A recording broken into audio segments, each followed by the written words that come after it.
Donc la première clé pour stopper l'explosion des disputes, c'est d'identifier l'élément déclencheur.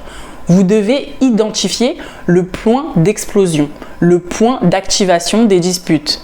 Ça fait pour la plupart 10 ans, 20 ans que vous êtes dans votre mariage et vous ne savez toujours pas quel est l'élément déclencheur. Normalement, il y a un point de bascule. Quand vous avez une discussion avec votre épouse posée, tout d'un coup, elle s'énerve, elle se met en colère. Il y a un point de bascule que vous n'avez toujours pas identifié. Et c'est malheureux parce que ça fait de vous un vagabond de votre mariage. Durant ces dizaines d'années, vous étiez un touriste, un vagabond. Vous n'avez pas pu être réellement présent et acteur de votre mariage pour analyser toutes ces situations. Et aujourd'hui, ce que je vais vous demander de faire, c'est d'analyser ces situations. À chaque fois que vous avez une discussion avec elle, le point de bascule, vous devez l'identifier. Est-ce que c'est parce que vous avez fait référence à ce qui s'est passé dans son enfance? Vous avez dit peut-être quelque chose qui l'a fait penser à ce qui s'est passé dans son enfance. Vous devez chercher. Est-ce que c'est de la jalousie, un manque d'attention, parce que vous avez changé d'intonation, parce que vous avez fait peut-être un geste qui paraissait un peu hautain? Peu importe, vous devez identifier quel est cet élément. Que ce soit physique, que ce soit oralement, peu importe. Vous identifiez quoi qu'il arrive. Maintenant, vous devez savoir analyser ce qui se passe dans votre couple. Vous ne devez plus simplement être spectateur. Ça ne marche plus.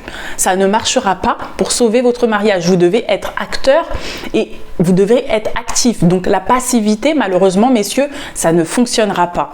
Ensuite, la deuxième clé, c'est changer votre ton de voix.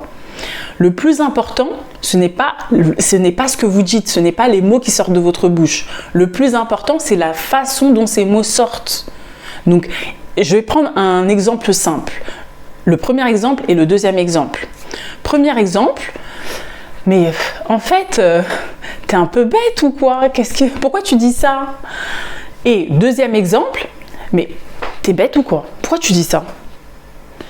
Quelle est la différence entre ces deux exemples? Le premier exemple, j'ai dit la même chose qu'au deuxième exemple, on est d'accord.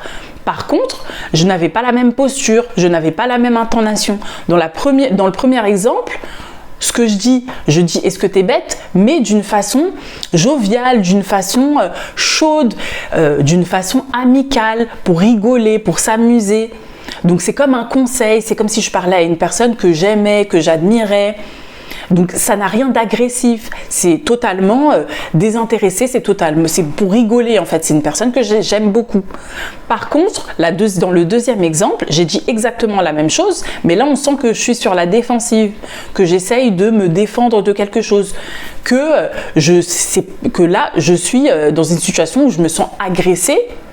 Et donc, je suis limite l'ennemi de cette personne, on est ennemis.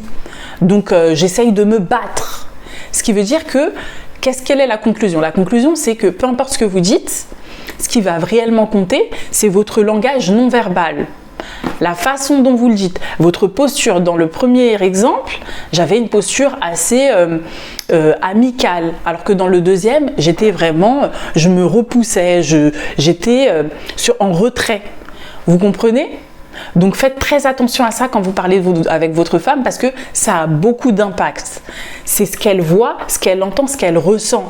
C'est très émotionnel. Une discussion est très émotionnelle avant tout. Donc vous devez laisser la logique de côté et parler avec vos ressentis, parler avec votre émotion. Exprimez votre amour pour votre épouse à travers